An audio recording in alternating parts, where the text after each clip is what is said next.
Hello बच्चों, हमारे YouTube channel express live, जिसका नाम बदलकर अफरोज एकेडमिक सेंटर रखा जा रहा है, इस चैनल पर आप लोगों का स्वागत है। आज हम लोग पढ़ेंगे पॉल साइंस सजेशन 2021। यहाँ पर हम लोग 15 मल्टीपल चॉइस क्वेश्चंस को पढ़ेंगे जो कि बहुत ही महत्वपूर्ण है। 15 बहु वैकल्पिक प्रश्नों के उत्तर। वैकल्पिक प्रश्न क्या होते हैं ये आप जान लीजिए। एक प्रश्न रहेगा और उसके 4 उत्तर रहेंगे। उन 4 उत्तरों में से एक सही होगा जिसे आपको टिक मारना है। और क्लास 12 के फाइनल एग्ज़ाम में 24 मार्क्स का 24 प्रश्न आता है जिसमें आपको टिक करना होता है। तो चलिए शुरू करते हैं। हमारा पहला प्रश्न स्क्रीन पर आ रहा है, ध्यान दीजिए आप लोग। क्वेश्चन नंबर 1, कोल्ड वार शब्द का सर्वप्रथम प्रयोग किसने किया था? शीत युद्ध। शीत युद्ध शब्द का प्रयोग सबसे पहले किसने किया था? यहाँ देखिए 4 आंसर दिए गए हैं। Bernard Baruch, Truman, Churchill, Gorbachev. तो यहाँ पे उत्तर बताइए आप लोगों को, अगर पता है तो। मैं बता दूँ, बर्नार्ड बारूच। ठीक है, इस बात को आप याद रखेंगे। कोल्ड वार शब्द का प्रयोग सर्वप्रथम किसने किया था? बर्नार्ड बारूच ने। चलिए अब हम लोग नेक्स्ट देखते हैं। दूसरा प्रश्न, क्वेश्चन नंबर 2। ये रहा स्क्रीन के ऊपर। क्यूबा संकट कब शुरू हुआ? देख लीजिए, क्यूबा संकट कब शुरू हुआ बताइए, अगर आप लोगों को याद है तो। 1950, 1960, 1962, 1965। यहाँ पे उत्तर याद रखेंगे आप लोग। 1962 में क्यूबा संकट शुरू हुआ था, है ना। उसके बाद चलिए नेक्स्ट प्रश्न के ऊपर। क्वेश्चन नंबर 3 देखिए, बहुत ही इम्पोर्टेंट क्वेश्चन है। कोमिनफार्म की स्थापना किसके द्वारा हुई थी? कोमिनफार्म जो संस्था थी वो किसने स्थापित किया था? यहाँ उत्तर क्या है देख लीजिए। नंबर क, स्टालिन ने। स्टालिन कहाँ के थे? रसिया के। तो रसिया जो देश था वहाँ पे स्टालिन ने कोमिनफार्म नाम की संस्था को स्थापित किया था। उसके बाद नेक्स्ट चलेंगे हम लोग। क्वेश्चन नंबर 4 पर देखिए, बहुत इम्पोर्टेंट क्वेश्चन है ये। बर्लिन घेरा कब उठा लिया गया? यहाँ पर 2 प्रश्न बनते हैं। एक बर्लिन घेरा कब उठाया गया और एक बर्लिन घेरा कब लगाया गया। ठीक है ना, ये दोनों ही इम्पोर्टेंट है। तो यहाँ पर पहला है बर्लिन घेरा यानी बर्लिन ब्लॉकेड। अगर इंग्लिश में आएगा तो होगा बर्लिन ब्लॉकेड। तो बर्लिन ब्लॉकेड को कब उठाया गया यहाँ मैं बता दूं आप लोगों को। क्वेश्चन नंबर 4 में 1949, यानी कि जो ऑप्शन है आपका 1949। तो यहाँ पर एक बात याद रखिए कि बर्लिन ब्लॉकेड 1949 में उठा लिया गया, लेकिन लगाया कब गया था? ठीक उससे 1 साल पहले, यानी कि 1948 को। यहाँ पर कन्फ्यूजन हो सकता है, इसलिए आप ध्यान दीजिए। 1948 को बर्लिन ब्लॉकेड लगाया गया और 1948 को लगाया गया और 1949 को ठीक 1 साल के बाद उठा लिया गया। ये दोनों ही प्रश्न इम्पॉर्टेंट है। अगले प्रश्न को देखिए, आपको समझ में आ जाएगा। चलिए क्वेश्चन नंबर 5 में देखते हैं। देखिए वही प्रश्न है जो मैं अभी बताई। किस वर्ष बर्लिन की घेराबंदी हुई? मतलब बर्लिन ब्लॉकेड किस वर्ष लगाई गई? अभी अभी मैंने बता दिया आप लोगों को, 1948 में, है ना। 1948 में। यदि आप लोगों को 2 बात याद रखना है, 1948 में लगाया गया और कब उठाया गया? 1949 में, है ना, 1 साल के बाद। तो 2 प्रश्न अगर आप एक चीज़ याद रखेंगे तो इन 2 प्रश्नों की तैयारी हो जाएगी। उसके बाद नेक्स्ट चलिए क्वेश्चन नंबर 6 पर देखिए, बहुत ही इंपॉर्टेंट प्रश्न है। ट्रूमैन ने अपना सिद्धांत कब घोषित किया? बार बार पूछा जाता है, ट्रूमैन ने अपना सिद्धांत कब घोषित किया? देख लीजिए, ट्रूमैन ने अपना सिद्धांत घोषित किया था 1947 को। ठीक है ना, ये ख नंबर उत्तर होगा। अभी अभी आपने देखा क्या क्या सा डेट हमने देखा 1940। देखिए अगर आप चाहें तो ये सब डेट को बड़ा आसानी से याद रख सकते हैं, जबकि हमेशा बच्चे बोलते हैं कि डेट याद नहीं रहता। 1947, 48, 49, ठीक है, ये 1947, 1948, 1949। 1947 को क्या हुआ, ट्रूमैन ने सिद्धांत घोषित किया। 1948 को क्या हुआ, बर्लिन ब्लॉकेड लगाया गया। 1949 को क्या हुआ, बर्लिन ब्लॉकेड हटाया गया। यानी 1947, 48 एकदम सीक्वेंस में है, इस तरह से याद किया जाता है। मैं अगले एक वीडियो में लेकर आने वाली हूँ कि किस प्रकार अगर आप डेट को याद कर लेते हैं, आप ईयर को याद कर लेते हैं, तो आप घटनाओं को खुद ब खुद याद कर लेंगे। नेक्स्ट वीडियो मेरा इसी पर होगा और उस वीडियो को आप ज़रूर देखिएगा। इससे आपको कभी भी डेट याद करने में कोई परेशानी नहीं होगी। चलिए नेक्स्ट हम देखते हैं क्वेश्चन नंबर 7। देखिए, किसने शीत युद्ध शब्द को लोकप्रिय बनाया। शीत युद्ध मतलब कोल्ड वार शब्द जो है किसने लोकप्रिय बना दिया, मतलब लोग इसके बारे में जानने लगे। किसने, ये कौन नंबर याद रखिएगा, वाल्टर लिपमैन।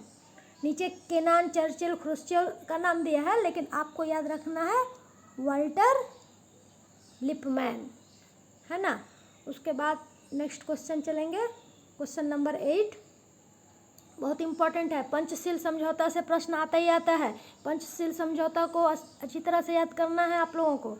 पंचशील समझौता पर किस वर्ष हस्ताक्षर हुआ, है ना। तो पंचशील पर बहुत अच्छा से याद कर लेंगे हम लोग। ये है मैं यहाँ पे भूल हो गया है, ये है 1954, ठीक है ना, 1954। 1954 ईस्वी को पंचशील समझौता पर हस्ताक्षर किया गया।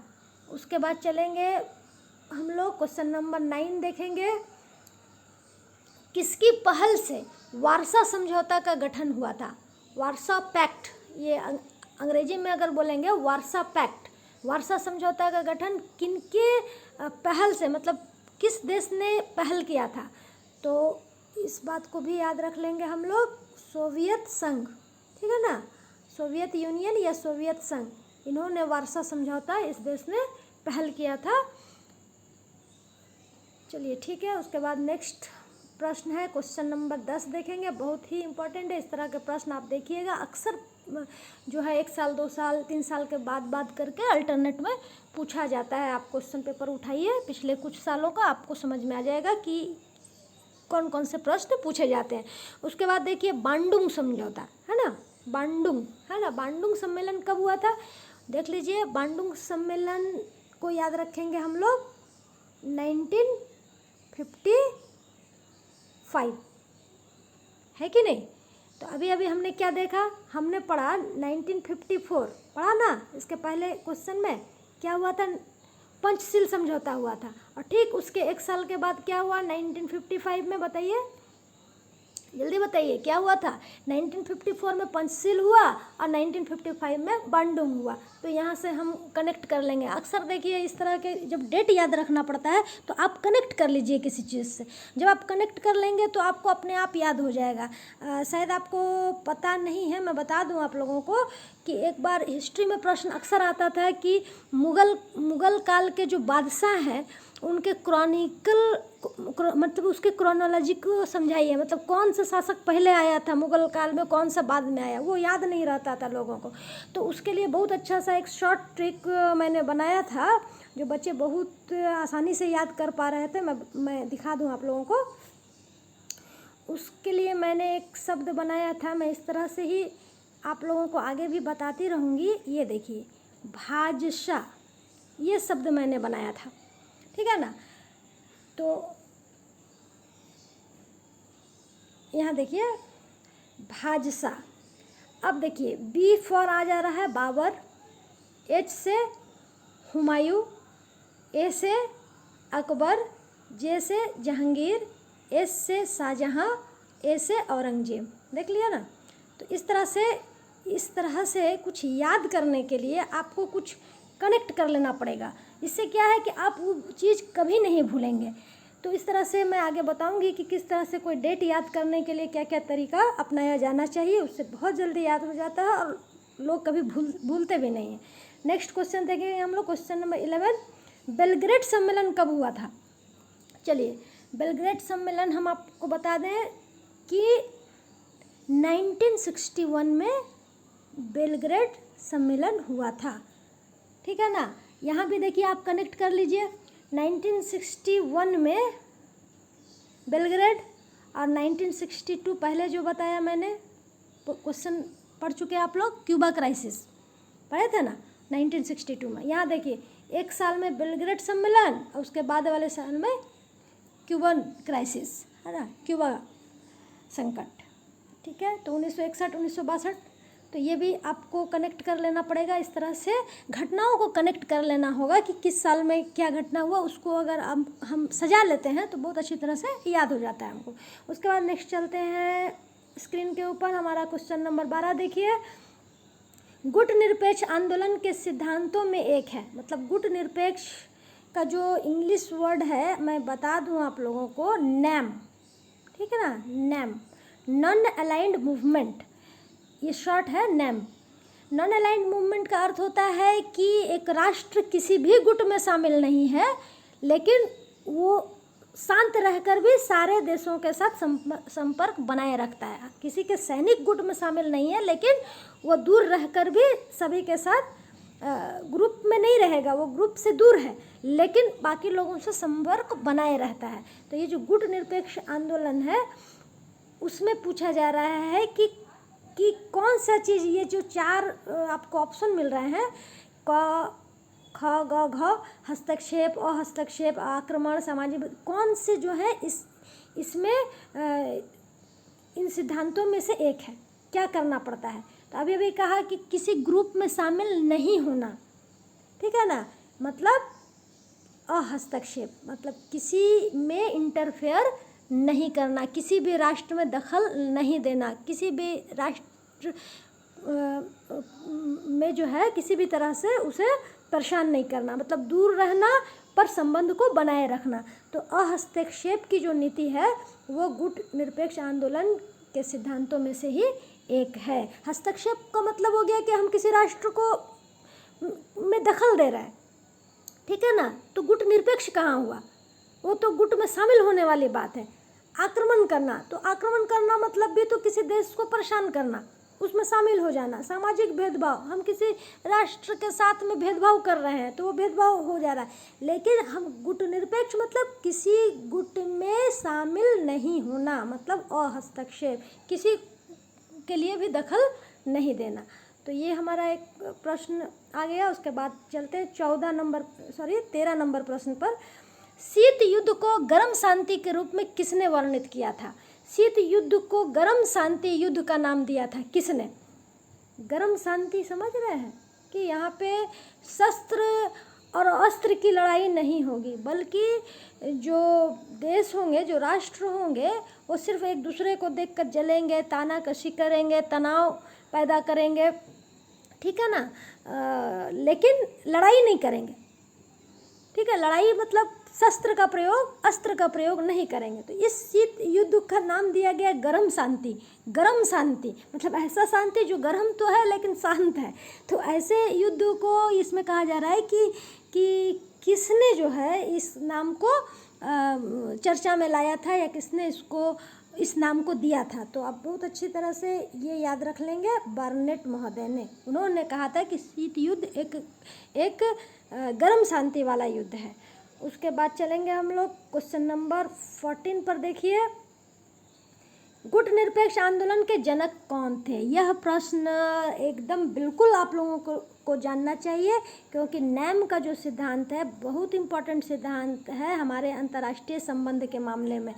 तो नॉन अलाइंड मूवमेंट, ठीक है, एक ऐसा आंदोलन जो ये कहता है कि हम किसी ग्रुप में शामिल नहीं है, चाहे कोई कितना भी पावरफुल राष्ट्र क्यों ना हो, हम उसके साथ, उसके सैनिक ग्रुप में या उसे किसी भी तरह का हेल्प नहीं, हम दूर रहेंगे, ग्रुपबाजी से हम दूर रहेंगे। तो उस आंदोलन के जनक कौन थे? आप इसमें से गेस कर पाइए तो बहुत अच्छा होगा।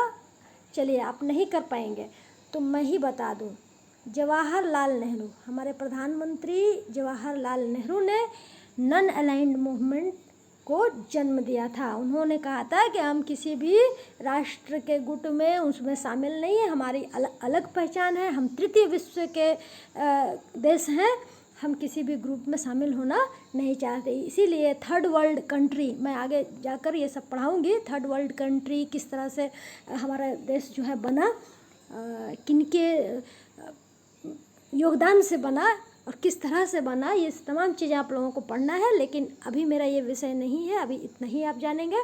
उसके बाद नेक्स्ट चलेंगे हमारे लास्ट क्वेश्चन के ऊपर। चूँकि 15 क्वेश्चन कहा गया था, तो 15 क्वेश्चन का ये लास्ट क्वेश्चन है कि एक ध्रुवीय विश्व का प्रधान देश कौन है।